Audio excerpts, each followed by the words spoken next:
코스피가 초반 상승을 이어가지 못하고 0.15% 상승하는 데 그쳤고 코스닥은 약보합에 마감했습니다. 미국 잭슨홀 미팅을 앞두고 뚜렷한 방향성을 잡지 못한 가운데 삼성전자는 소폭 올라 6만 원에 턱걸이했습니다. 쌍용자동차 매각의 마지막 관문인 주주와 채권자로 구성된 관계인 집회에서 회생 계획안이 통과됐습니다. 쌍용차는 이로써 KG그룹에 매각되고 5,600억 원 규모의 증자 등 정상화 과정을 거쳐 연내 법정관리 졸업이 예상됩니다. 본사 점거가 계속되고 있는 화물연대의 하이트진로 파업 사태가 100일을 넘기며 장기화되고 있습니다. 노사 간 접점을 찾아가는 듯했지만 민주당 등 정치권이 개입하면서 다시 원점으로 돌아갔습니다. 기업인의 가벼운 법 위반에 대해 과도하게 부과되는 형사처벌을 과태료 등 행정 제재로 바꾸거나 아예 폐지하는 방안이 추진됩니다. 정부는 규제혁신회의를 열고 기업 경영활동과 외국인 투자 유치 활성화를 위해 이 같은 내용의 32개 경제형벌 개선 방안을 내놨습니다.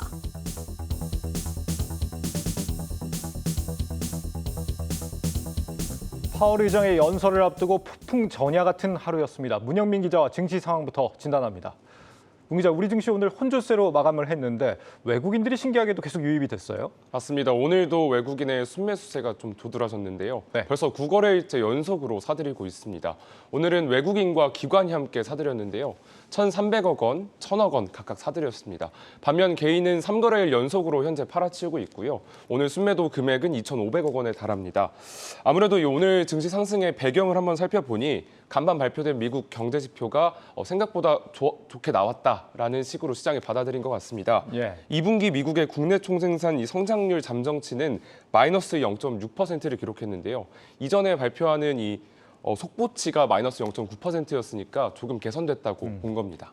코스닥에서는 외국인과 기관 모두 빠져나갔던데 아무래도 좀 잭슨홀 미팅에 대한 어떤 경계감이라고 봐야겠죠? 맞습니다. 투심이 좀 잭슨홀 미팅 오늘 그 파월 의장의 발표에 대해서 어떤 발언을 할지 조금 경계감을 가지면서 투심이 위축된 걸로 보입니다. 네. 이제 좀 잭슨홀 미팅 얘기를 할 건데 혹시 잭슨홀 미팅 어디에서 열리는지 아십니까? 잭슨홀 미팅이요.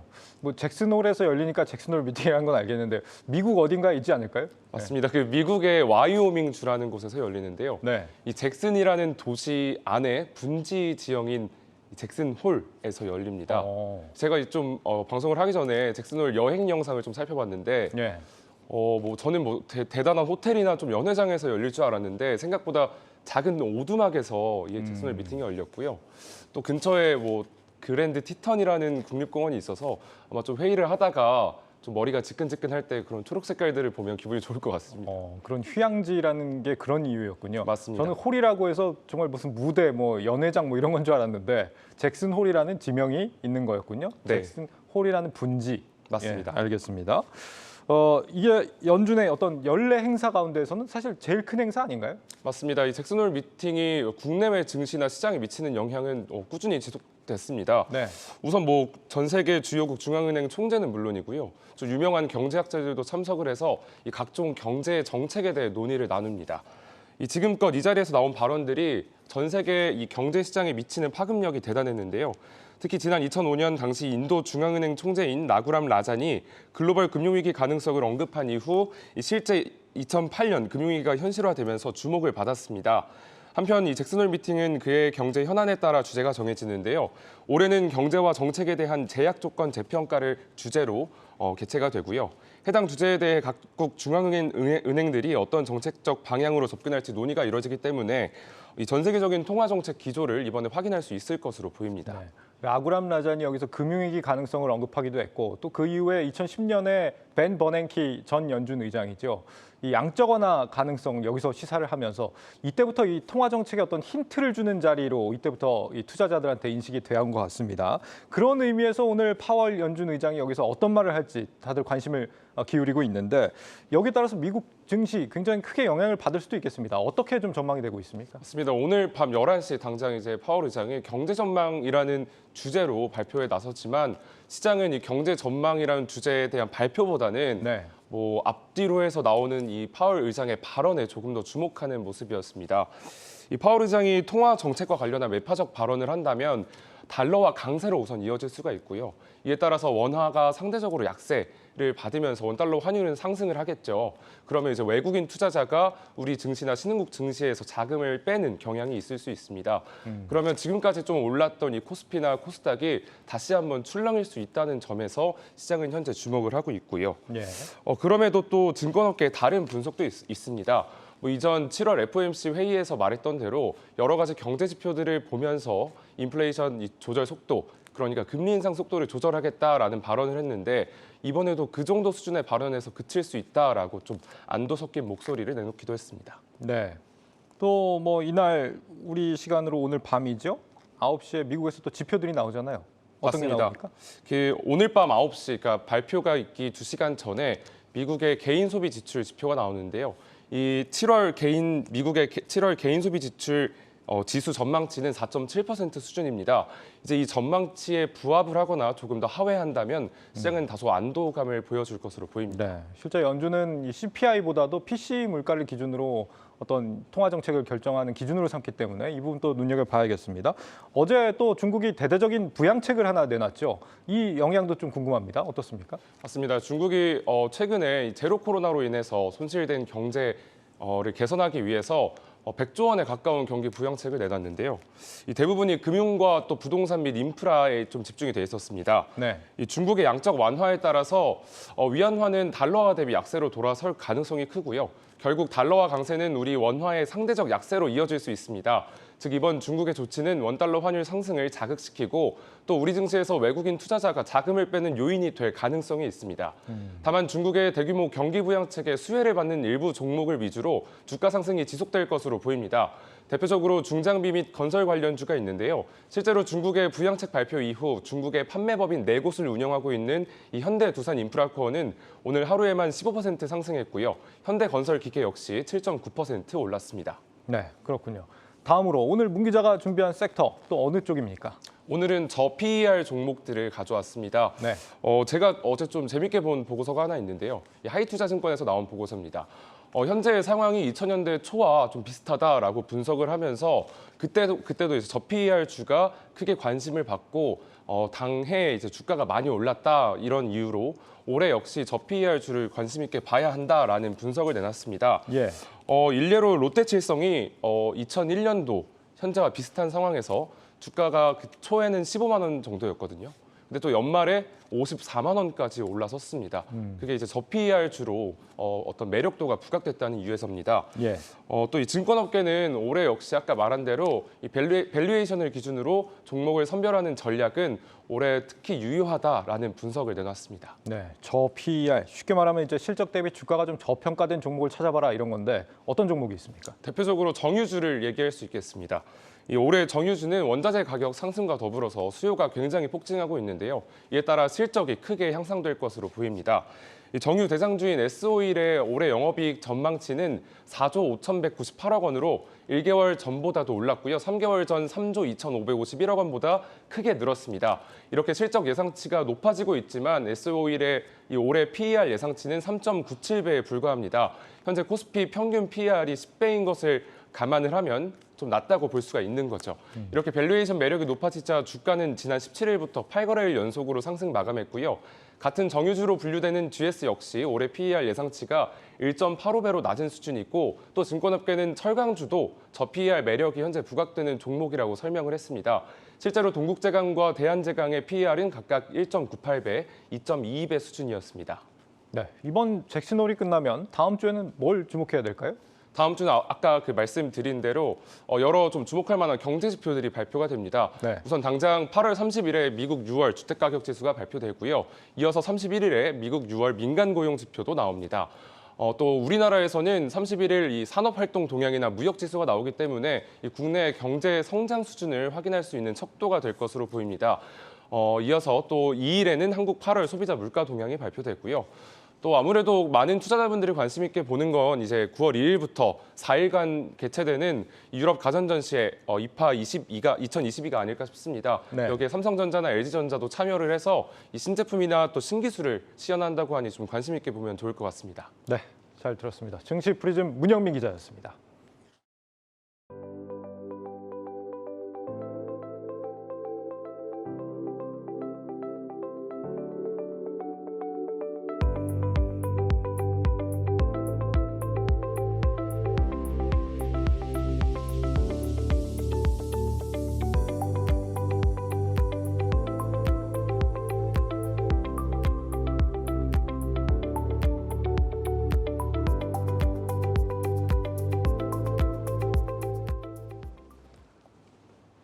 쌍용 자동차 매각이 마지막 관문을 넘어섰습니다. 주요 주주와 채권자들로 구성된 관계인 집회에서 회생 계획안이 최종 인가됐습니다. 주식 거래도 곧 재개되는 건지 좀 알아보겠습니다. 신재근 기자 나와 있습니다. 신 기자, 이 비운의 쌍용차, 이 2년 만에 법정 관리에서 벗어날 걸로 예상이 되는데 회생 계획안이 결국 통과가 됐다는 거죠? 네, 먼저 관계인 집회부터 설명을 드리면요. 이 관계인 집회는 이 회생 계획안에 대한 주주와 채권자들의 이 동의를 묻는 절차입니다. 네. 이 회생 계획안이 법원의 최종 인가를 받기 위해서는 이 회생 담보권자의 4분의 3, 회생 채권자의 3분의 2, 또 주주 절반 이상의 동의를 받아야 합니다. 오늘 열린 쌍용자동차 관계인 집회에서는 이 회생 담보권자와 주주 전원이 회생 계획안에 찬성을 했고요. 또 회생 채권자 95%가 동의 결정을 내렸습니다. 여기서 주목할 점은요. 이 쌍용차 340여 개 부품사 등으로 구성된 회생 채권자가 회생 계획안을 받아들였다는 점입니다. 이 인수 초기 이들은 인수대금이 산업은행 등 회생 담보권자에 우선 쓰이는 만큼 이 자신들에게 돌아올 현금이 적다며 반발했습니다. 하지만 KG그룹이 300억 원을 추가 지원하기로 하고 올해 안에 부품업체의 채권 일부를 갚기로 하면서 이 대승적인 차원에서 이번 회생 계획안을 받아들인 것으로 풀이됩니다. 네. 쌍용차는 결국 KG그룹이 인수를 하게 됐는데 앞으로 또 절차들이 어떤 게 남아 있는 건가요? 네, 쌍용차는 다음 달 초 이 채권 변제와 운영자금 조달을 위해서 유상증자를 5천억 원대의 유상증자를 할 예정입니다. 네. 이 회생 계획안에 따르면 쌍용차가 보유하고 있는 변제 대상 채권은 모두 8,186억 원입니다. 변제해야 될 채권은 산업은행 등이 보유하고 있는 회생 담보권과 정부의 조세 채권, 또 대주주 마인드라 그룹의 채권과 상거래 채권단의 채권 이렇게 4가지로 나뉩니다. 앞서 KG그룹은 인수대금 3,655억 원 지급을 이미 마쳤고요. 이 돈은 근데 법에 따라서 회생 담보권과 조세 채권을 변제하는 데 우선 쓰입니다. 네. 그럼에도 남아있는 채권에 대해서는 유상증자를 통해 일부 갚겠다는 게 이 쌍용차의 계획입니다. 이 쌍용차는 이제 유상증자를 하고 나서 10월 초 법원에 회생 절차 종결 신청을 하게 되고요. 여기서 승인이 나면 쌍용차는 회생 절차 종결과 함께 이 KG그룹 품으로 완전히 들어가게 되고 또 법정 관리에서도 벗어나게 됩니다. 지금 매각이 끝나고 법정 관리에서 벗어난다고 해서 주식 거래가 바로 재개가 되는 건 또 아니라면서요. 언제 가능해지는 겁니까? 네, 먼저 한 가지 말씀드리면요. 쌍용차는 현재 이 법정 관리에 들어갔던 2020년 12월 21일 이후로 네. 이 주식 거래가 정지된 상태입니다. 네. 현재로선 이제 당장 거래가 근데 이루어지기는 쉽지 않아 보입니다. 이 상장 폐지 사유의 직접적인 이유가 됐던 완전 자본 잠식과 이 적자 구조에서 아직 벗어나지 못했기 때문입니다. 이 쌍용차는 지난 2017년부터 해마다 이 적자를 보고 있고 지난 2020년과 2021년에는 회계범위들로부터 2차례 모두 감사 의견 거절을 받았습니다. 이에 따라서 한국거래소는 쌍용차에 대해 12월 31일까지 경영 개선 기간을 준 상태고요. 하지만 이제 바로 상장 폐지를 하지는 않고 이 회사가 경영 상태를 이제 정상으로 되돌릴 수 있는지를 따져보겠다는 겁니다. 쌍용차는 개선 계획 이행에 대한 심의 요청서를 거래소에 제출할 예정이고 거래소는 상장 공시위원회를 열고 상장 유지 또는 상장 폐지 여부를 결정할 예정입니다. 그러니까 주식 거래가 재개가 되려면 연말까지 이 자본 잠식 문제가 어떻게든 해결이 돼야 된다는 건데 이게 잘못하면 상장 폐지가 될 수도 있겠습니다. 이거 해결이 가능한 건가요? 네, 일단 하지만 아직까지는 적자 구조에서 벗어나지 못했습니다. 네. 이 올 상반기 쌍용차는 영업 손실 591억 원, 또 당기순 손실 303억 원을 기록했습니다. 여전히 적자를 기록하고 있지만 이 눈에 띄는 점은 이 적자 폭이 많이 줄었다는 점입니다. 실제로 올해 상반기 영업 손실액은 지난 2018년 상반기 이후에 4년 만에 가장 적었고요. 또 순손실 역시 2017년 상반기 이후 가장 낮았습니다. 판매 회복세와 함께 자구 노력이 이루어진 덕분에 비용을 절감할 수 있었습니다. 이 3분기부터는 효자 상품으로 등극한 토레스가 본격적으로 실적에 잡히는 만큼 실적이 더 개선될 것이라는 이런 기대감도 나오고 있습니다. 지금 신차 토레스가 지난 티볼리에 의해서 또 효자라면서요. 이게 쌍용차는 한 번씩 이게 어려울 때마다 구세주가 하나씩 등장을 하는 것 같은데 너무 하나씩만 등장을 하는 것 같아서 좀 아쉽긴 합니다. 이게 얼마나 잘 팔립니까? 네, 매번 이렇게 나오면 좋을 것 같은데요. 네. 일단 토레스가 지금 현재 이제 6만 대 이제 지난달 5일에 이제 출시가 됐거든요. 예. 그 이후로 지금 지난주까지 한 달 반 정도 됐는데 6만 대나 팔렸습니다. 예. 그런데 이제 그 토레스가 쌍용차의 그 수익성을 바로 이는 이제 지난해 상반기 쌍용차의 내수 시장 판매량이 이제 5만 6천 대 정도 됐었거든요. 근데 이거를 이제 뛰어넘는 수치입니다. 6만 대가. 예, 그렇습니다. 예, 바로 한 달 반 만에 이런 수치 성과를 냈고요. 네. 예, 심지어는 이제 지난해 1년 동안 투싼과 스포티지 판매량을 단 한 달 반 만에 뛰어넘었습니다. 이 같은 체급으로 여겨지는 현대차 투싼이나 기아 스포티지의 월 평균 판매량이 이 만 대가 채 안 되는 걸 감안하면은 압도적이라고 볼 수 있겠습니다. 최상위 트림 기준으로 토레스가 투싼과 스포티지보다 이 최대 800만 원 가량 저렴한 점이 주요했다는 평가입니다. 그러니까 지금 토레스 같은 경우는 한 달에 월 평균으로 따지면 3만 대 정도 팔리고 동급의 경쟁사들 차량 같은 경우는 1만 대 정도 팔리니까 대략 한 경쟁차들 대비 한 3배 정도 잘 팔리고 있다 이렇게도 볼 수 있겠습니다. 그런데 이 가격이 진짜 좀 저렴한 편이던데 이거 많이 팔아도 이게 수익이 흑자가 날 수 있는 구조가 맞는지 모르겠습니다. 어떻습니까? 네, 일단 토레스가 좀 약간 어떻게 보면 저렴한 가격에 팔리고 있다 보니까 이 쌍용차의 수익성을 획기적으로 개선시키기에는 좀 무리가 있다는 지적이 나옵니다. 네. 이 토레스를 쌍용차 재건을 위한 이 신호탄으로 봐야지 뭐 경영 정상화를 위한 이 핵심 해결책으로 봐서는 안 된다는 겁니다. 이 자동차 업계에선 쌍용차의 흑자 전환을 위해서는 이 추가로 앞으로 이 두세 종의 신차가 더 나와줘야 한다고 보고 있습니다. 이 KG그룹과 쌍용차 모두 이 부분에 공감을 하고 있고요. KG는 앞으로 5천억 원 자금을 이제 더 추가로 지원할 계획을 갖고 있고 쌍용차는 내년 토레스 전동화 모델을 포함해서 내후년까지 세 종의 신차를 출시할 예정입니다. 네, 이 토레스 말고도 게임 체인저가 좀 더 나와주길 바라봐야겠습니다. 산업부 신재근 기자였습니다.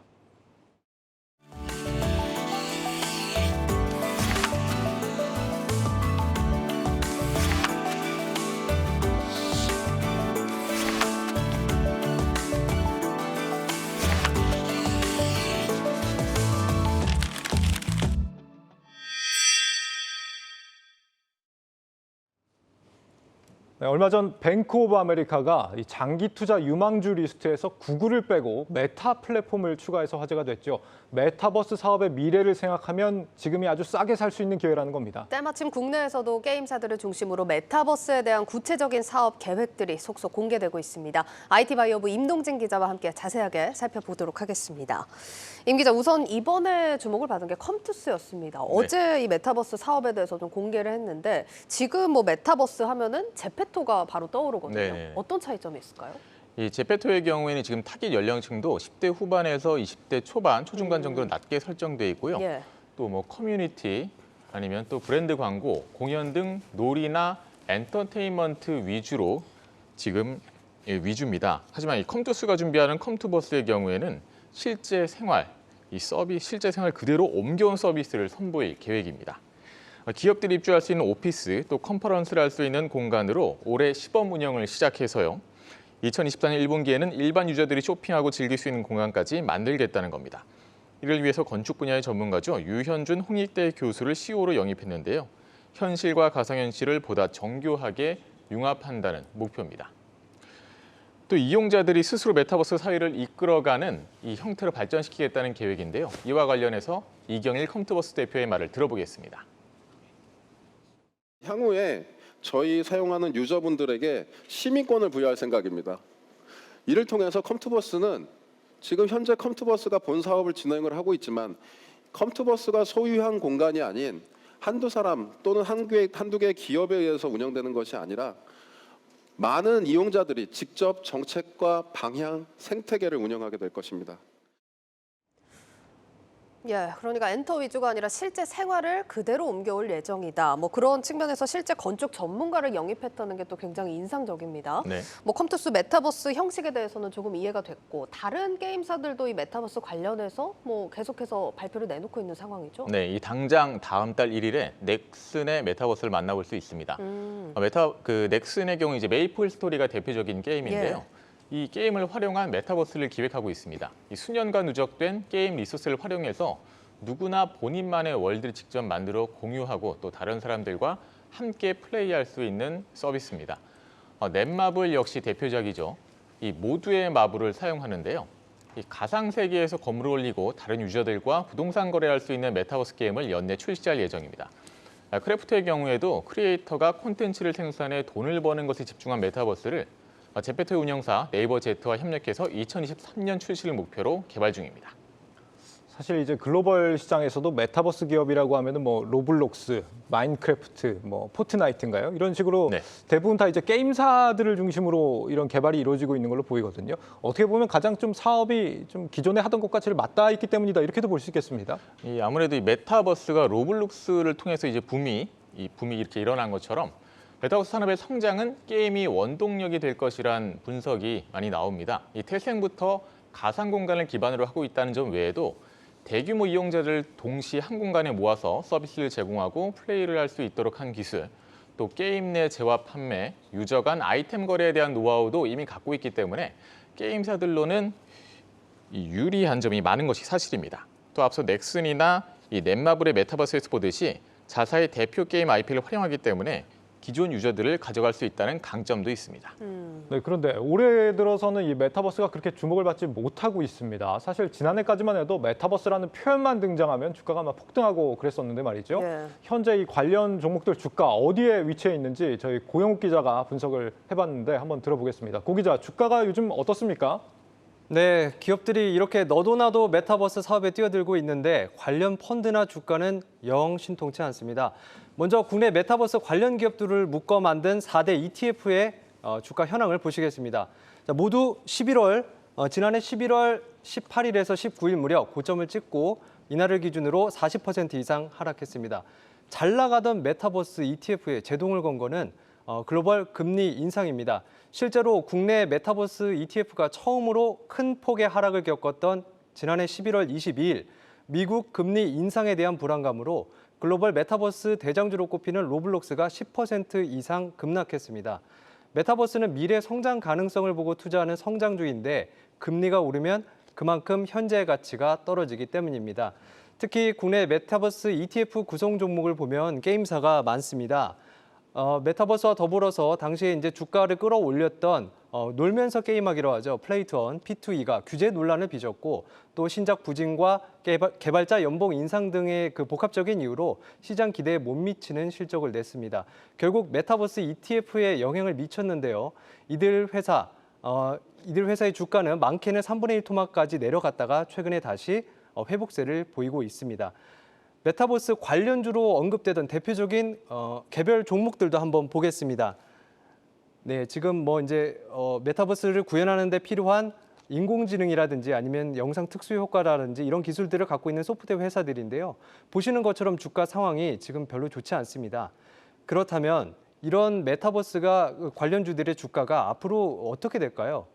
그 메타버스 관련 기업들을 담당하고 있는 복수의 증권사 연구원들에 따르면 지금까지 하락은 기업의 펀더멘털과 비교했을 때 과도했고 앞으로 이만큼 더 떨어질 가능성은 낮다고 전망했습니다. 국내 4개 메타버스 ETF를 봐도 지난달 초에 저점을 찍고 반등을 했는데 저점 대비로는 8에서 13%가량 오른 상태입니다. 하지만 지난해 하반기 메타버스 광풍이 불 때처럼 주가가 급등할 가능성 역시 낮다고 했습니다. 이미 이제 성장성을 끌어다 썼기 때문이라는 설명인데요. 메타버스라는 플랫폼 자체에 대해서는 공통적으로 이제 긍정적인 의견이었습니다. PC에서 모바일 그리고 모바일에서 메타버스로 옮겨가는 것이 대세라는 겁니다.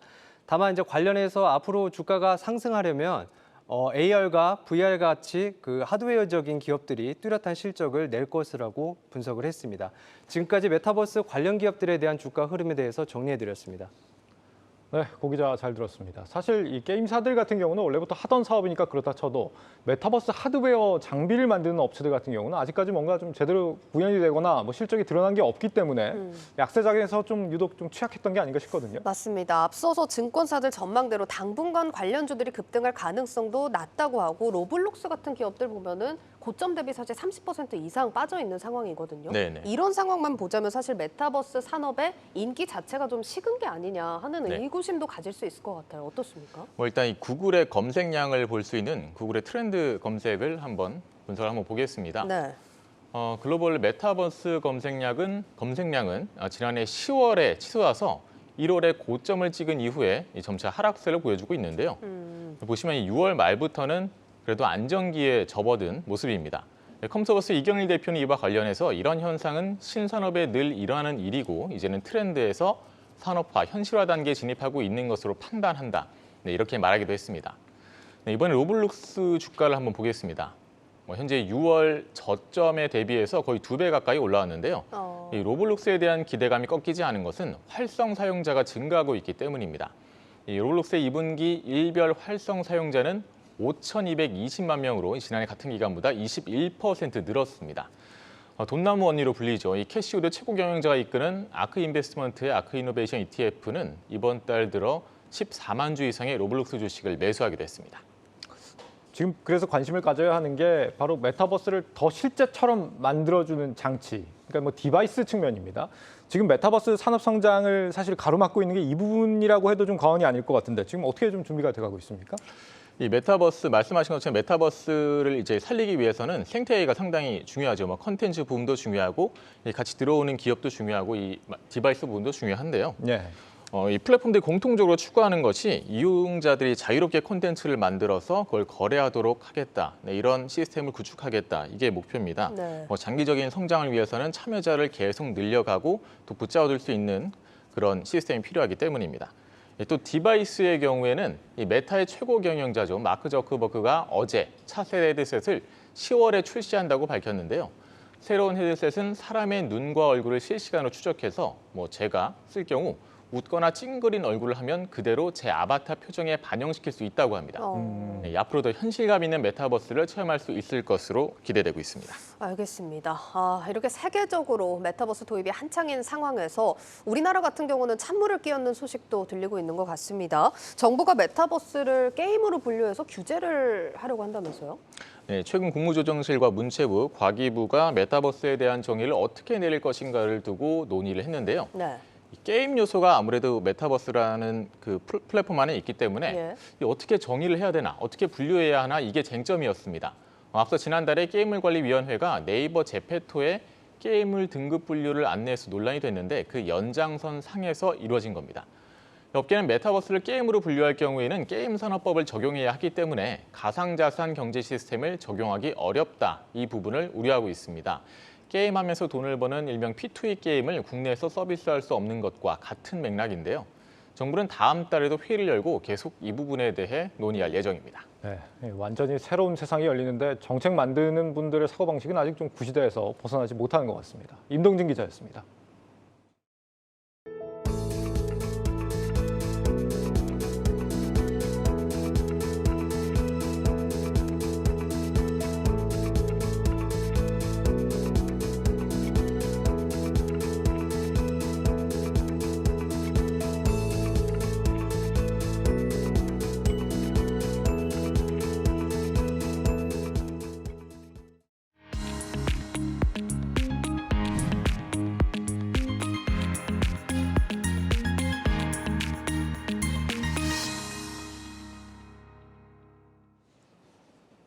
한국 원전 수출이 13년 만에 재시동을 걸었습니다. 이집트에서 3조 규모의 대규모 계약 소식이 들려오면서 국내 원전 시장 역시나 같이 훈풍을 맞이하고 있는데 관련해서는 산업부 송민아 기자와 이야기 나눠보도록 하겠습니다. 송 기자, 일단 어제 정부가 밝힌 바로는 이 두산 에너빌리티가 공사를 맡게 된다고요? 네, 그렇습니다. 일단은 구두 계약을 좀 따냈다라고 볼 수가 있고요. 그리고 기자재 기업들까지 해서 이제 관련 기업들이 이제 한수원의 발주를 받게 되는데 이 발주는 약 추석 전후로 해서 이제 나올 것으로 예상이 되고 있습니다. 네. 어제 이 산업통상자원부가 낸 이 자료를 내고 그다음에 이제 백브리핑을 진행을 했는데 이에 따르면은 두산 에너빌리티가 이집트 엘다바 원전 터빈 건물 공사를 맡게 될 예정입니다. 두산 에너빌리티의 경우에는 원전 주 기기를 제작하는 핵심 기술도 보유를 했지만 이 시공 능력도 갖추고 있어서 이미 검증도 마친 상태입니다. 원전은 원자로의 열로 만들어진 증기로 이 터빈을 돌린 뒤에 이 터빈에 연결된 발전기에서 전기가 생성되는 구조를 갖고 있습니다. 이게 무슨 말이냐 하면은 터빈 건물이 이 원전에서 차지하는 규모가 가장 크다라는 겁니다. 이번 수주 내용을 좀 살펴보면 원자로나 이 증기 발생기와 같은 주 기기를 건설하는 것이 아니라 이 터빈 건물만 짓게 되는 거거든요. 그렇기 때문에 이 두산 에너빌리티가 이번에 그 수주에 대부분의 역할을 한다라고 볼 수가 있는 겁니다. 그렇군요. 일단 13년 만에 또 큰 건이 들어와서 업계 분위기가 굉장히 좋은 상황입니다. 그러면 두산 에너빌리티가 이렇게 좀 컨트롤하게 될 사업 규모는 어느 정도로 예상을 해볼 수 있을까요? 네, 아까 뭐 앵커도 말씀하셨지만 전체 사업 규모가 이제 3조 원 규모를 이제 따낸 거고요. 네. 이번 엘다바 원전 수주의 어떤 좀 수주를 체결한 이런 한수원이 가장 좀 관련 기업과 이런 발주 계약을 해야지 정확한 그런 사업 규모가 좀 나올 것 같습니다. 예. 다만 이 한수원 측에다 확인을 해보니까 두산 에너빌리티가 이번 사업의 대부분 역할을 한다라고 볼 수가 있었습니다. 네. 앞서 이 시공사로는 현대건설도 함께 참여할 예정이었는데 러시아와 우크라이나 전쟁 등으로 수주 흐름이 조금 지지부진한데다가 러시아가 발주처이기 때문에 계약 가능성이 좀 낮다고 보고 한 발 물러난 그런 상황이었거든요. 결국에는 두산 에너빌리티가 대부분의 시공을 가져간다라고 볼 수가 있는 겁니다.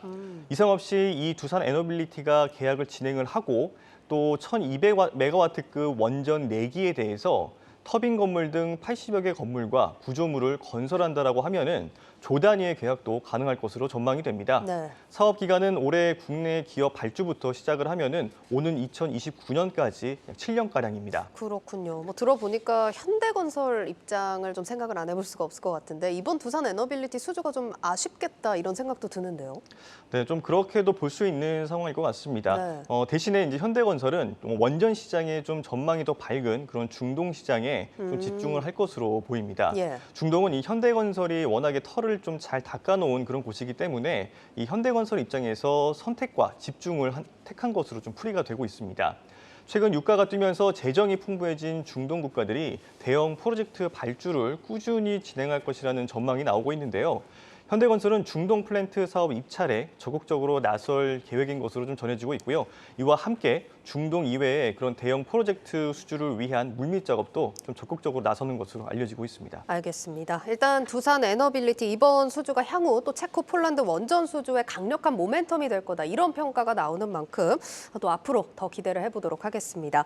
자, 그리고 또 주목을 받는 섹터 하면은 태양광 또 기업들 빼놓을 수가 없을 것 같은데 대표적으로 또 하나솔루션이 많이 거론이 되고 있습니다. 지금 인플레이션 감축법 수혜 기업으로 굉장히 많이 거론이 돼요. 네, 그렇습니다. 이 인플레이션 감축법, 이제 IRA 법안 내용을 좀 크게 한 3가지 정도로 좀 정리를 해볼 수가 있는데요. 먼저 미국 당국이 인플레이션에 대응하기 위해서 이 재정 적자를 축소하기 위한 내용이 좀 담겨 있고요. 그리고 에너지 안보 확립을 위해서 미국 내에 밸류체인, 그러니까 좀 생태계를 구축하겠다라는 내용도 담겨 있습니다. 또 2030년까지 탄소 배출을 40% 감축하는 것을 목적으로 하고 있습니다. 간단히 말해서 미국 내 이 생산 라인을 깔고 그다음 미국에서 컨트롤하게만 한다라고 하면은 세금 감면과 같은 혜택을 좀 퍼주겠다라는 개념인 건데요. 여기에서 이 IRA 2번째와 3번째 이 내용에 하나솔루션의 그 내용이 좀 잘 들어맞기 때문에 수혜지로 좀 거론이 되고 있는 겁니다. 그러면은 하나솔루션이 좀 기대해 볼 수 있는 혜택이라든지 규모 이 정도는 어느 정도로 예상을 해볼 수 있을까요? 일단 하나솔루션 그 관계자의 좀 말을 좀 들어보니까 앞으로 한 뭐 10년간은 미래 먹거리는 이제 찾아놨다. 걱정 없다. 걱정 없다. 그런 말을 전했습니다. 예. 이 IRA 법안이 통과된 이후에 이 하나솔루션을 포함한 이 미국 내 이 태양광 제조업체가 받는 세제 혜택은 내년 1월부터 적용이 돼서 10년 동안 유효하기 때문에 뭐 그 업계 관계자가 전했던 그 말이 뭐 결코 뭐 허세는 아니었다라고 볼 그렇네요. 수가 있는 상황인데요. 예. 구체적인 좀 액수를 좀 한번 살펴보겠습니다. 하나큐셀의 2023년 기준 태양광 모듈 생산량이 약 3.1기가와트라는 점을 좀 감안해 보면은 매년 2천억 원 안팎의 세제 혜택이 예상이 되고 있습니다. 네. 여기에 연산 9기가와트 규모의 태양광 모듈 생산 공장을 미국에 추가로 짓기로 했는데요. 단순하게 3기가와트에서 9기가와트로 는다라고 보면은 한 3배 정도가 늘었기 때문에 6천억 원가량의 세제 혜택이 더 늘어났다라고 볼 수가 있는 거고요. 예. 또 하나솔루션이 인수한 그 폴리실리콘 소재를 생산하는 REC 실리콘이라는 그 기업을 통해서 이 폴리실리콘과 같은 태양광 모듈 소재까지 생산을 해서 직접 이 지원금을 받는다라고 하면은 조 단위의 수혜가 예측이 가능한 그런 상황입니다. 그렇군요. 지금 뭐 이런 기대감 때문인지 오늘 주가 보면 52주 신고가를 기록을 했습니다. 앞으로 실적 기대감도 굉장히 클 것 같아요. 네, 그렇습니다. 증권가는 이제 내년에도 대폭 실적이 더 개선이 될 거다라고 예측을 했고요. 네. 내년 매출은 15조 원으로 보고 올해보다 14%가량 더 늘어날 것으로 예상을 했고요. 영업이익은 1조 3천억 원 규모로 올해보다 약 39%가량 더 증가할 것으로 내다봤습니다. 아까 말씀하셨던 것처럼 이제 올해 들어서 주가도 굉장히 크게 많이 올랐습니다. 하나솔루션은 오늘 4% 넘게 오르면서 5만 1,300원에 마감을 했고요. 장중 한때 52주 신고가를 기록하기도 했습니다. 네, 잘 들었습니다. 산업부 송민아 기자였습니다.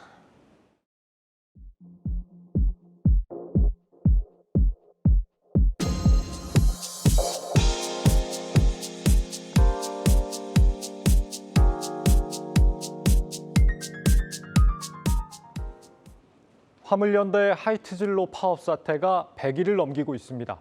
운송료 인상과 해고조합원 복직 같은 주요 이슈를 놓고 노사가 협의체 구성에 합의하면서 해결이 가까워졌나 싶었는데 이번에는 정치권이 개입하며 상황이 다시 원점으로 돌아왔습니다. 신선미 기자입니다.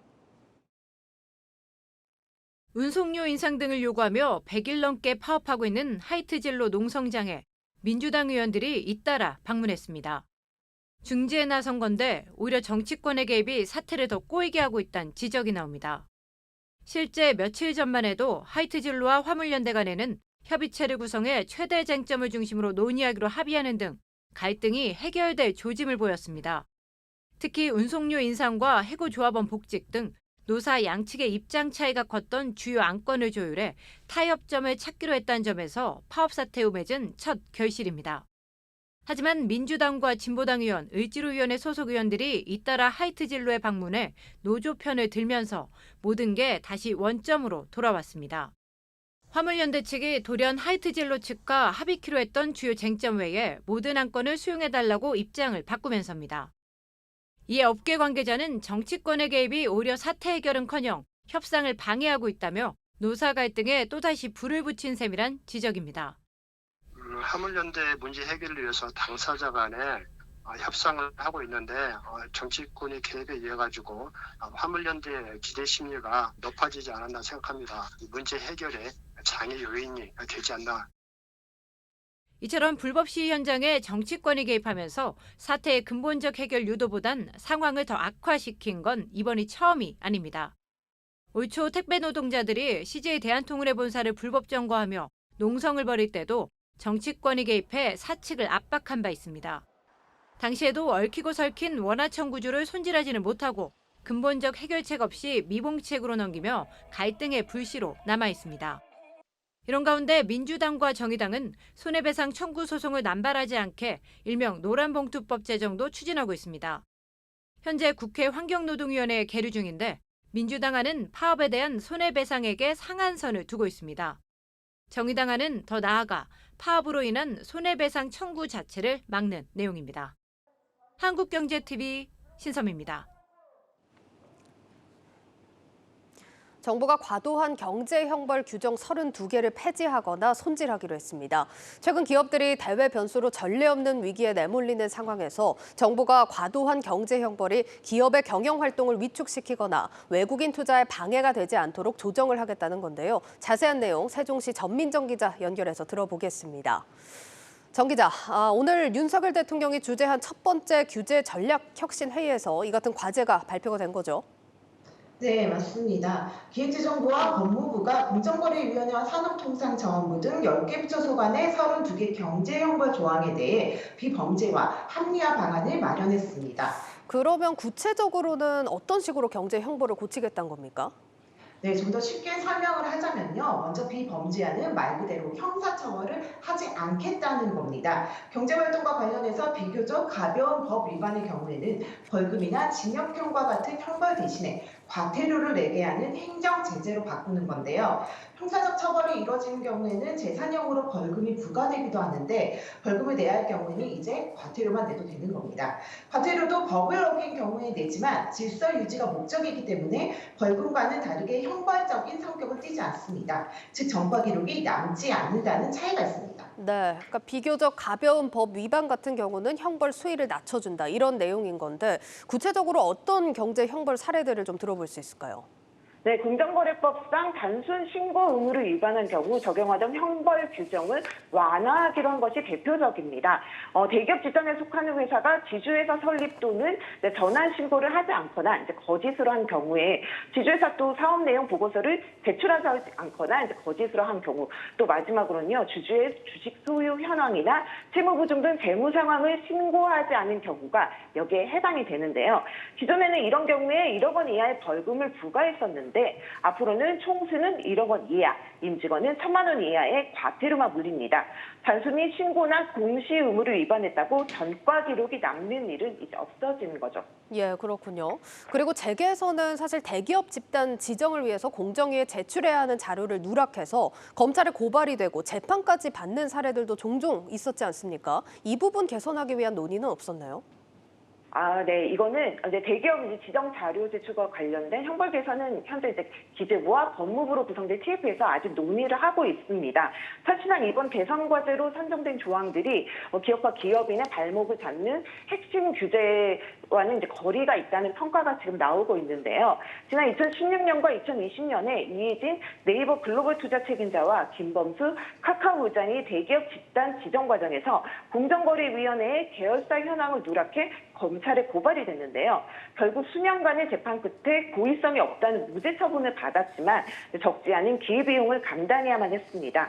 과거 5년간 공정거래법 등을 위반한 전력이 있으면 대주주 적격 심사를 통과할 수가 없어 당시 김범수 의장은 계열사 누락으로 한때 인터넷 은행에 진출하는 것도 막힐 뻔했고요.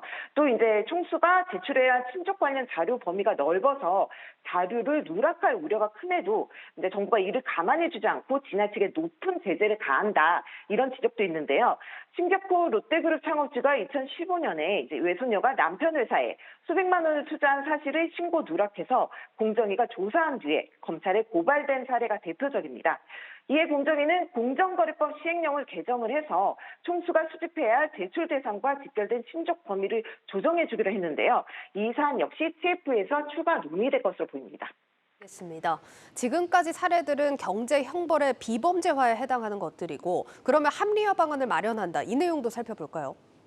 경제 형벌이 필요한 상황이더라도 행정 제재를 먼저 내리고 이를 지키지 않을 경우에는 형벌을 부과하는 겁니다. 주요 내용을 살펴보면요.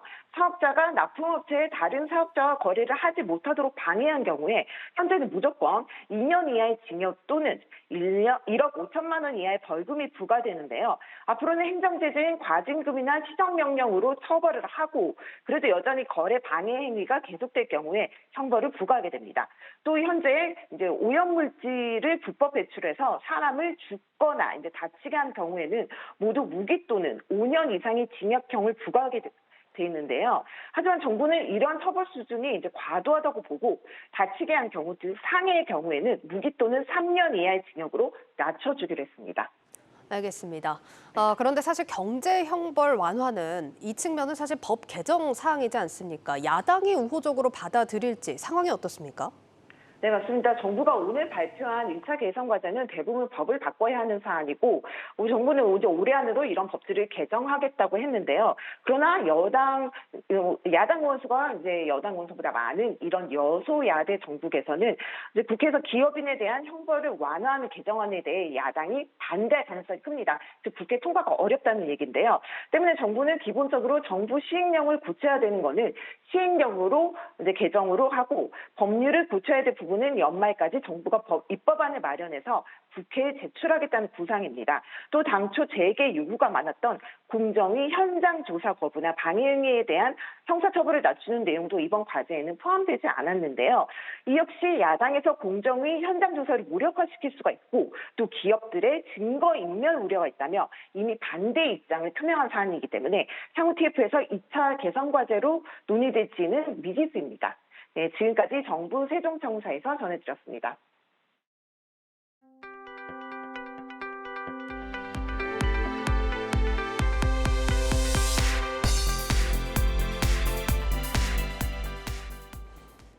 증권사들이 자기 신용을 담보로 판매하는 연 4%대 발행 어음에 올 들어 6조 원이 넘는 투자 자금이 몰려들고 있습니다. 금리 인상기 안전한 상품으로 각광을 받고 있는 건데, 하지만 투자 위험이 전혀 없는 건 아니어서 주의해야 합니다. 김종학 기자입니다. 지난주 한국투자증권이 토스뱅크를 통해 내놓은 연 4.5% 금리의 발행어음은 입소문을 타고 한도 2천억 원을 나흘 만에 소진했습니다. 발행어음은 자기 자본 4조 원 이상인 대형 증권사가 개인이나 기관의 투자금을 빌려 6개월이나 1년 뒤 수익을 나눠주는 방식으로 판매합니다. 기업이 발행한 우량 회사채와 만기 이자는 비슷하면서 투자 기간은 더 짧고 1년 거치 기준 투자 가능 금액이 100만 원 이상으로 목돈을 맡기기에 유리한 구조입니다. 현재 증권사 모바일 앱을 통해 매매할 수 있는 발행어음의 월 적립식 기준금리는 최고 연 4.5%, 1년 만기 약정은 연 4.15%에 달합니다. 올해 들어 이들 상품을 취급한 증권사 4곳의 발행어음 잔고는 상반기 기준 23조 3천억 원으로 반년 만에 6조 6천억 원 증가했고 이 가운데 CMA를 통해 유입된 개인 자금만 4조 원에 달합니다. 주식시장 주변 자금인 투자자 예탁금은 긴 하락장에 올해 16조 원 줄었는데 이 자금의 절반가량이 발행어음으로 유입된 겁니다. 다음 달 미국 연방준비제도의 빅스텝 연내 한국은행의 추가 금리 인상으로 증권사를 통해 매매하는 발행어음 금리도 높아질 전망입니다. 초대형 증권사 핵심 사업인 발행어음이 자리를 잡으면서 신한, 하나 등 나머지 증권사들도 자기 자본 규모를 키워 시장 진출을 서두르고 있습니다. 발행어음 시장이 이처럼 달아오르고 있지만 투자 위험이 전혀 없는 것은 아닙니다. 발행어음은 정기예금과 유사해 보이지만 예금자 보호 대상에서 제외되어 있기 때문에 손실 위험에 대비해야 합니다. 인가를 받은 대형 증권사에서 매매하더라도 과거 동양그룹의 사기성 기업어음 판매처럼 투자원금을 돌려받지 못할 가능성이 있기 때문입니다. 또 약정한 기간보다 미리 해지하는 경우 거치식 상품은 약정한 수익률의 절반, 적립식은 약정 수익률의 1%만 돌려받아 사실상 손해입니다. 이와 관련해 금융당국은 발행어음 매매 과정에서 증권사가 투자한 부문에 부실 위험이 발생할 수 있다고 보고 수시로 점검해 나갈 예정입니다. 한국경제TV 김종학입니다. 은행과 기업의 결합을 제한하는 금산분리 규제가 금융사들의 국제 경쟁력을 떨어뜨린다는 지적이 나오고 있습니다. 다만 은행이 특정 기업 집단에 사금고화될 수 있는 만큼 규제가 필요한 것 또한 사실인데 그 균형점을 찾아가기 위한 논의가 국회에서 열립니다. 정호진 기자입니다. 필요하다 그러면 금산분리라든가 전업주의라든가 이런 기본적인 원칙까지도 일부 보완이 필요할 수가 있다고 생각하고 그것까지도 건드리겠습니다. 금산분리, 금융자본과 산업자본은 분리돼야 한다는 뜻으로 은행이 기업의 사금고로 활용될 수 있다는 우려에 만들어진 원칙입니다. 국내에선 금융사와 일반 기업이 서로 일정 지분 이상을 소유할 수 없도록 하며 금산분리가 적용되어 왔습니다. 하지만 산업 전반에 걸쳐 규제를 완화하겠다는 정부 기조에 발맞춰 금산분리 완화에 대한 논의도 재점화되고 있습니다. 시장에 새로운 형태의 기업들이 등장하는 가운데 과거에 세워진 원칙이 금융혁신의 발목을 붙잡고 있다는 겁니다. 대기업 사금고를 방지할 목적에서 금산 규제가 생겨났습니다만 이는 40년 전의 얘기고요. 그때 비교해서 너무나도 많은 게 달라졌습니다. 그에 맞게끔 제도 개선이 필요하고요. 전문가들은 국내의 금산분리 원칙이 해외에 비해 엄격하게 적용돼 글로벌 경쟁력을 저해한다고 지적합니다. 해외에선 이미 금융사가 비금융사와의 제휴를 통해 다양한 서비스를 제공하고 있기 때문입니다. 의약품 공급, 약국 체인 같은 것들을 아예 합병을 하거나 인수를 하거나 해서 종합적인 헬스케어 서비스를 제공하는 방향으로 나아가는 것이 특히 미국에서 눈에 띄게 드러나기는 하거든요. 다만 정책을 추진하는 과정에서 기업의 이해상충과 공정경쟁 약화 등 우려점도 제기되는 상황. 사회 각층에서 다양한 목소리가 나오는 가운데 한국경제TV는 국민의힘 윤상현 의원과 함께 금산분리 완화 쟁점과 과제를 주제로 오는 29일 국회에서 정책토론회를 개최합니다. 정부와 입법당국을 비롯해 학계 전문가, 주요 연구기관 관계자들이 머리를 맞댄 금산분리 정책의 방향성과 향후 과제에 대한 해법 제시에 금융권의 시선이 쏠리고 있습니다. 한국경제TV 정우진입니다.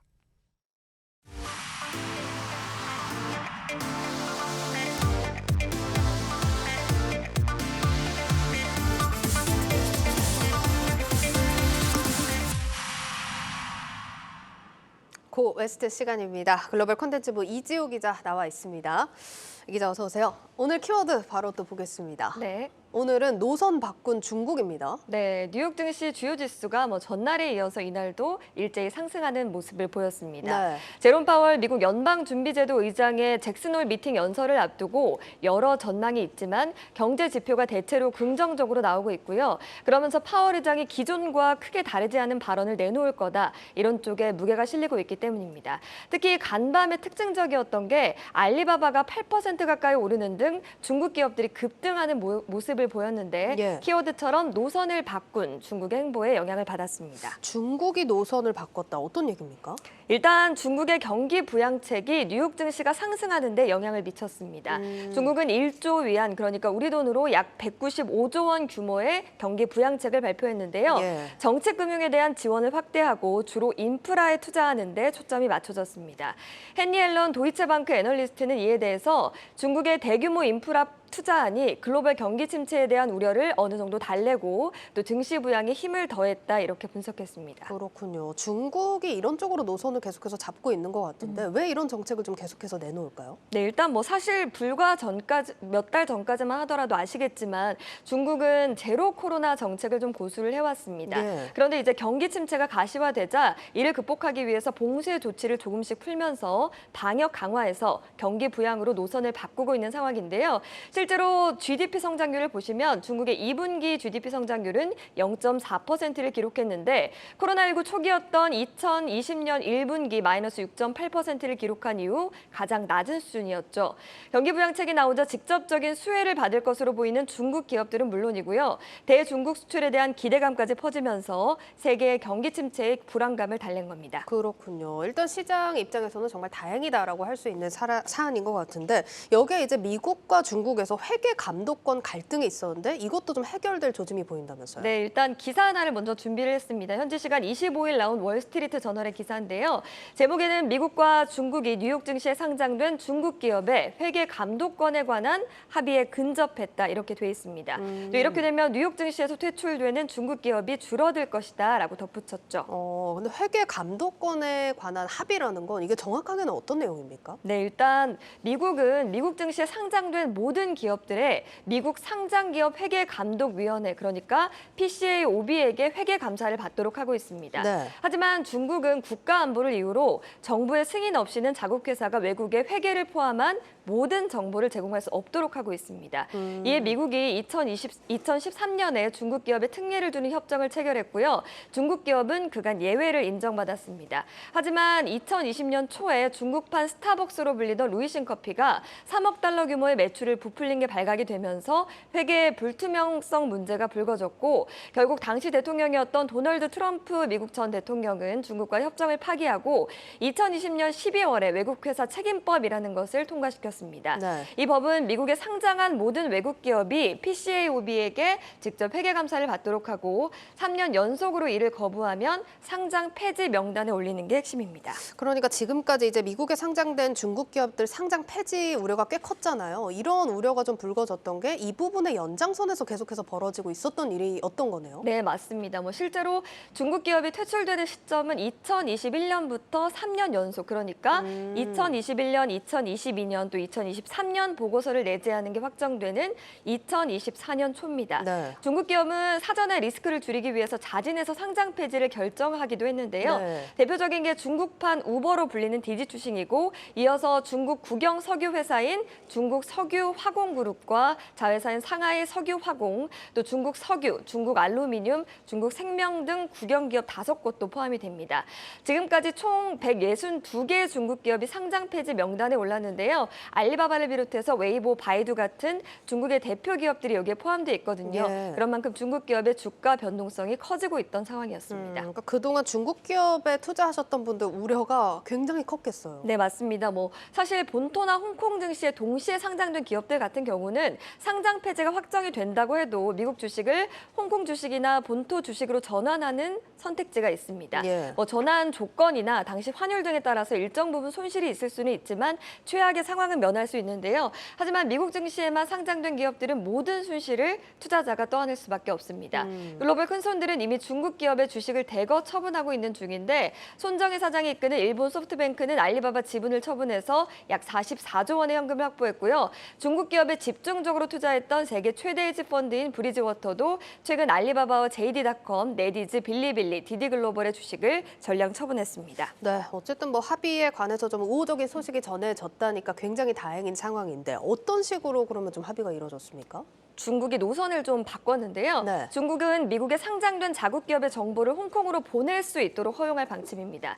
이렇게 되면 PCAOB가 홍콩에서 중국 기업의 기록을 현장에서 감사할 수 있게 되죠.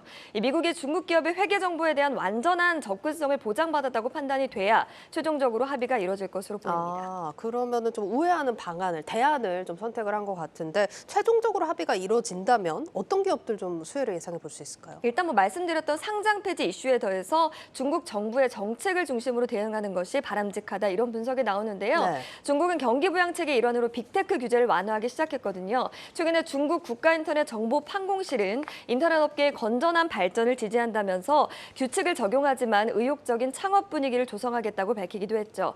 여기에 그동안 주가가 급락하면서 밸류에이션도 높아진 상황입니다. 월가의 시선도 달라지고 있는데 JP모건은 3월 중순 이후 정책 전환이 기업 규제와 미국 상장 폐지 위험성 등을 줄였다라고 전했습니다. 그러면서 상장 폐지를 피한다면 알리바바와 텐센트, JD.com이 최대 수혜가 될 것으로 관측을 했습니다.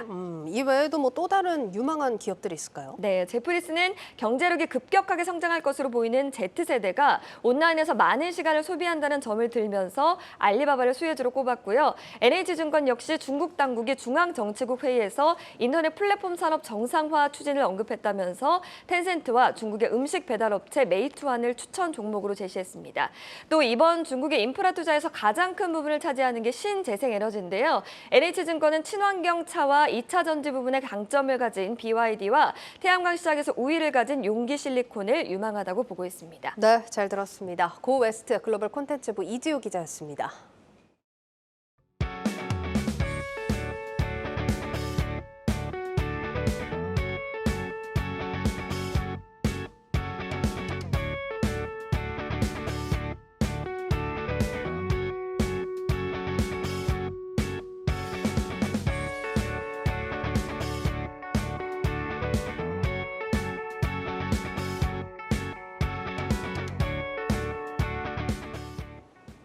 뉴스 플러스를 마치겠습니다. 여러분 고맙습니다.